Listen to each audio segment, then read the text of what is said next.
As part of the launch of the new Dura-Ace and Ultegra, Shimano has also brought out a full suite of wheels for both group sets. And we felt that this was such a big deal with so much to talk about, it merited its own separate video so that we could cover off all of the details. So that is exactly what we're going to do.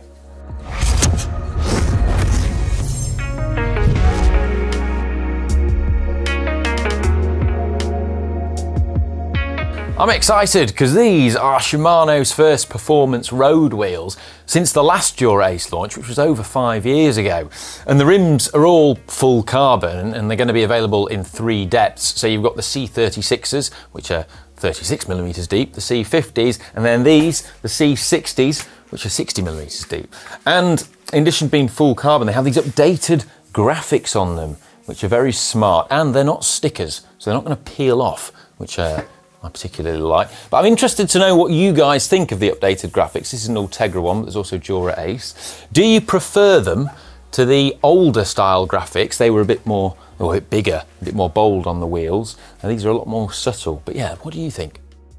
All 3 depths are available across both Ultegra and Dura-Ace, and they're also going to be tubeless and tubular at Dura-Ace level, and just tubeless disc brake at Ultegra. Note the only rim brake wheels that are being offered are the tubular Dura-Ace wheels, and this is because Shimano maintains its stance that it doesn't believe in rim brake carbon clinchers as a company that prides itself on reliability and the sort of robustness of its products.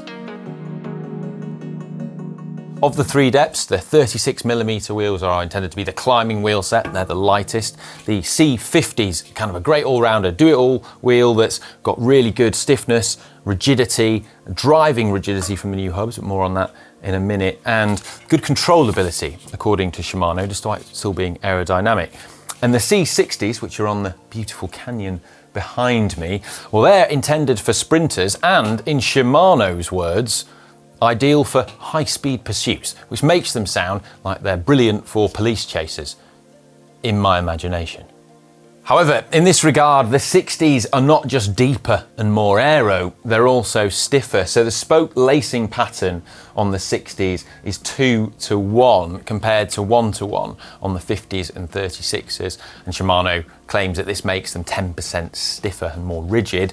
And in addition to that, the actual spokes themselves on the 60s are beefed up. They're 1.6 or 1.8mm gauge compared to 1.5 on the other 2 depths, which again, Shimano says makes them more rigid.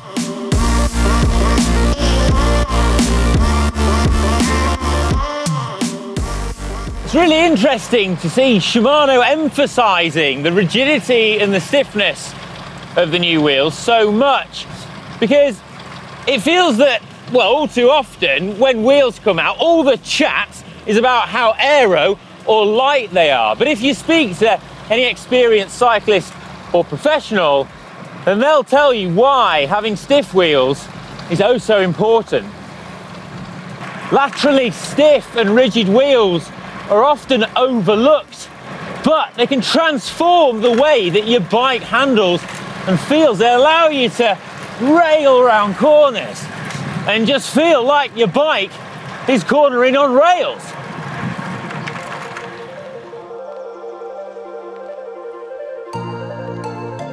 Whenever you get out of the saddle to sprint or to just stomp up a steep gradient, the stiffness of your wheels is noticeable, and Shimano reckons that wobbly wheels are less efficient.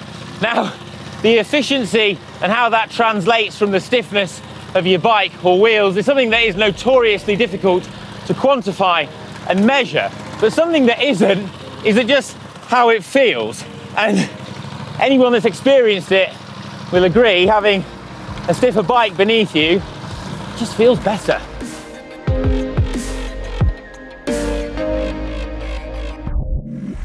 There's also something that Shimano is calling increased driving rigidity through a new freehub design. So instead of a normal pulls and ratchet freehub, which are very common, it now has more of a kind of clutch mechanism with 2 beveled plates that are able to push together for something that Shimano calls direct engagement. And if you track stand on a bike and you're pushing against the engagement of the freehub. You can feel that biting point of the hub, and a design such as this, when you find that biting point and you just push against it, you can feel that the freehub, the engagement, well, it's pretty much instantaneous. But how has this been achieved? Well, I figured the best way to explain it was just to kind of show you. So here's a schematic where you can see the hub exploded out with all the different parts, and you can see those two driving plates that come together. And it's a little bit similar having those two plates to the DT Swiss 240 hub design, but there's some very key differences from that design to this. And if I actually pull the free hub body and the axle out, you can get a better look. We can also now see the beautiful cup and cone bearings there in the hub. Now at this point, it says, it says do not disassemble, it's actually written on it. So I can't show you the two driving plates, but they're inside the free hub body here. But what you can see is then this external ratchet mechanism, which is then built into the hub additionally there. And then you've got these two springs which just fit into there that are then able to create the force against the free hub body to engage the ratchet. So you can actually see now if I pull this like that, hear it clicking. And having that near instantaneous engagement is a really great feature, and it's really important. And the best way to explain why is if you think of the Olympics, if you watch that and you watch the BMX riding, when those riders are on the start ramp, that initial force production, those guys and girls are incredible. They can produce peak power as high as top track sprinters. But when they put that first pedal stroke down, it's key in BMX. And so they have special hubs on their bikes because they want all of that power to transfer into the rear hub to propel them forwards. And on a lot of free hub designs, especially less sophisticated ones and ones on lower price road bikes, you have quite a bit of play, so that when you press down on your pedal stroke, the crank moves, but initially there's a bit of play, and that momentum and that power isn't being transferred into the free hub initially. But by having instantaneous pickup in your free hub, as soon as you push down, it's forward momentum. This really is a very smart piece of engineering. It's very satisfying as well. It's like the bezel of a Swiss watch. And the other key detail I should point out is that this being the Dura-Ace hub, it has the new free hub body on it, which is designed to take the new 12-speed cassette. Now the Ultegra wheels, this is a key difference. The Ultegra wheels come with the previous generation free hub body on there, which can accept the 11-speed cassette and the new 12-speed cassette. However, Shimano says that the engagement of the 12-speed cassette is better on the 12-speed specific free hub body that we've got here, as it's quite specially designed for these splines. The downside of the new Dura-Ace free hub body is it doesn't accept those 11-speed cassettes. So just something to be aware of. The wheels have been aerodynamically optimized using CFD, computational fluid dynamics, and then have this verified in the wind tunnel. And the shape is quite a bit different in cross-section from the previous wheels. It's much more of a sort of more bulbous U shape, a toroidal shape now, and the actual rims themselves are significantly wider. So the internal rim width is 21 millimeters. I'll show you it dead on, meaning that they're much more suited to the trend to wider tyres, both 25 and 28 millimeter tyres. The rims are also still of a hooked design, not hookless. We've seen several brands move to hookless, but the big advantage still of a hooked design is it's tried, it's tested, and it gives you much more choice when it comes to tyres. The rim bed itself is taped, which gives you great access to the spokes as well, should you need to replace them. And speaking of the spokes, they're bladed and aerodynamic too to help improve the aero credentials.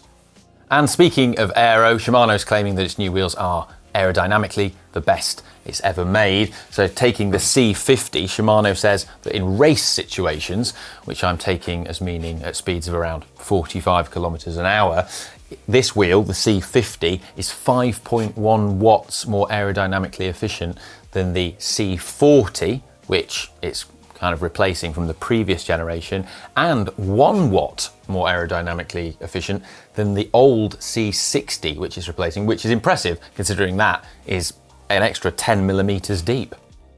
Another cool detail I love is that the Ultegra rims and the Dura-Ace rims are said to be identical aerodynamically. The rims are the exact same shape, so you get the exact same saving. The only difference, apart from the freehub body I mentioned, is that they're just ever so slightly heavier, but it's not much. You're talking around 100 grams, give or take, across all three wheel sets.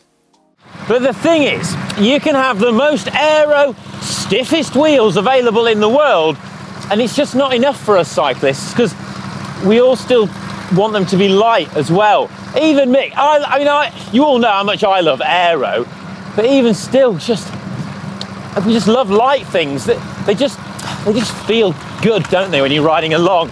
Sort of life's enduring mysteries, like the popularity of Justin Bieber. Anyway, the C50 tubeless, I've got the front one on here, they're just 1,465 grams a pair, which is good for a depth of 50 millimeters.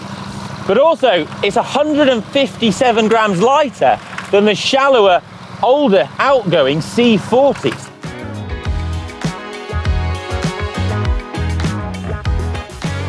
Now I know what you're saying, direct engagement, instantaneous pickup, that's all great, Ollie, but we don't care about that. All we want to know is, what does it sound like? Well, okay, here you go, freehub sound check time.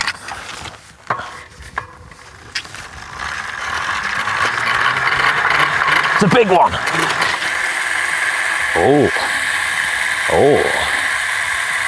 fruity, very smooth. I like that. I like that a lot. The new hubs are lighter too, so there's a 45 gram saving on the rear Dura-Ace hub compared to the previous one. And the other detail, just in case you're wondering, because I missed it off, is that the disc brake rotors, they slot on, they're centre lock on all the wheels too.